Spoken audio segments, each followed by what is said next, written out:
Jack, good morning to you. What the heck did the Rangers do to you? Yeah, just taking it day by day. Just want to continue to put good swings on the ball. D-Rose says there are days when the baseball looks like a beach ball, and then there are other days, every major leaguer goes through it, where you just can't see the ball. What does it feel like to be in this little stretch right now? Yeah, definitely feels good. Just doing everything that I can to help us get some more dubs in the column. But yeah, I've been feeling really good. You doing anything different coming into this season at the plate?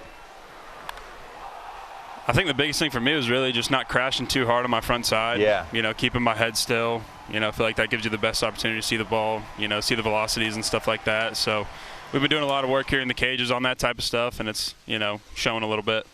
Jack, you got called up in the middle, we're in June of last year. What were the lessons that you learned in the time that you spent in the bigs last year going into this offseason that you've applied in 2026? Yeah, for me, it's definitely not getting too high or too low. I feel like last year I was so hyper-fixated on all the negatives that, kind of dug myself a hole. So this year, just wanted to kind of have that optimistic mindset, let each day live and die on its own and know that each day is going to bring new challenges, new opportunities. So as long as you're in the right mental headspace, I think, the sky's the limit. The double kiss, the Italian kiss, whose idea? Yeah. Vinny's for sure. Did you choreograph it? What would that conversation sound like? Yeah, Vinny just kind of came up to me last year and was telling me, whenever you hit your first homer, we got to do this. And we just kind of carried it into this year and did it throughout the WBC and everything. So it's been a lot of fun. Jack, were you aware when you hit that 2-run homer off Ryan Yarborough that you almost got me canceled on social media? You realize that? You were kind of to blame for what I was dealing with. Yeah, I mean, we were kind of confused, looking at the standings and everything. We were like, I don't know if that's right or not, but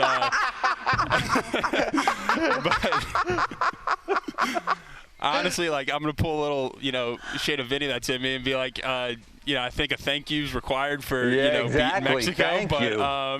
No question about it. How much fun was that for you guys? You guys went on an epic run.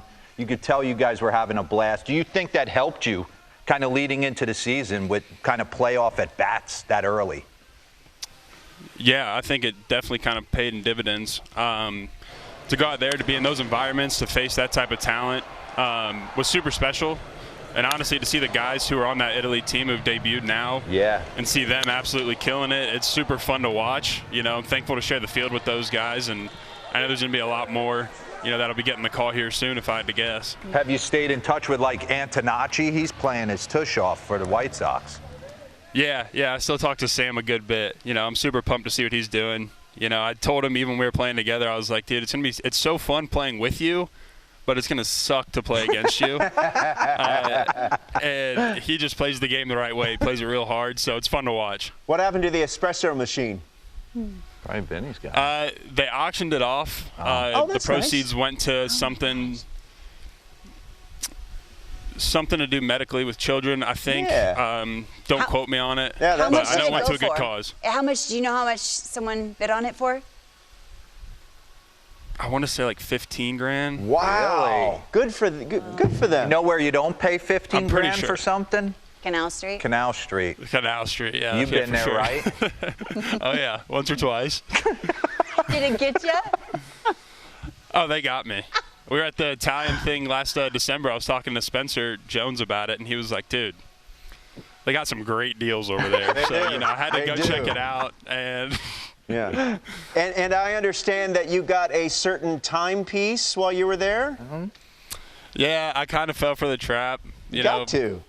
It looks real enough. Exactly. So. No one will know. No one will know. Unless you try and resell it. Or when you look at it closely and it's spelled ROLEC. That's when they know.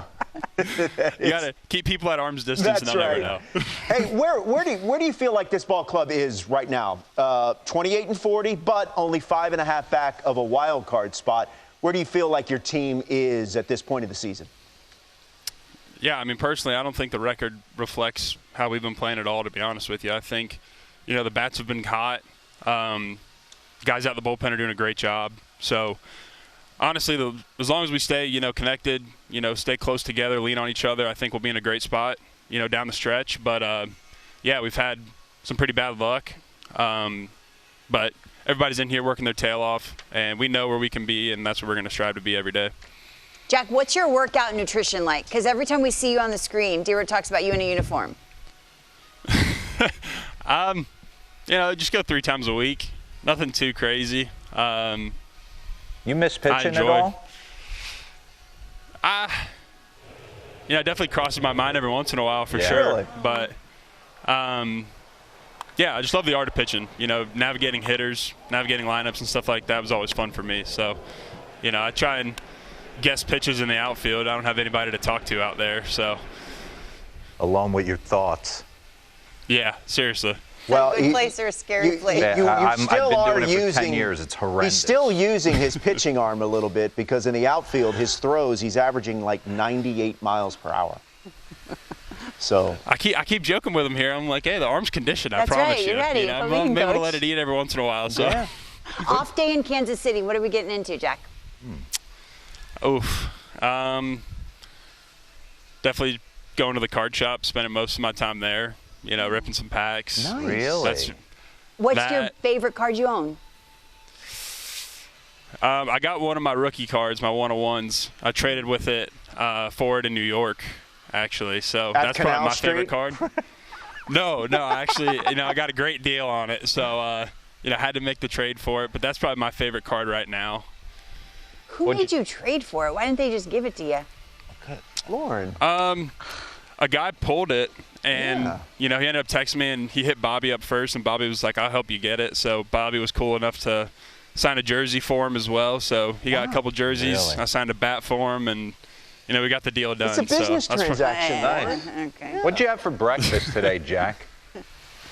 Nothing yet. It was an early morning. After this, I'm about to go crush some food, though. Are you a red sauce guy, or are you like Alfredo? I'm more of like I guess like the vodka sauce. You play in the middle. Okay. He's in the middle. Oh, yeah.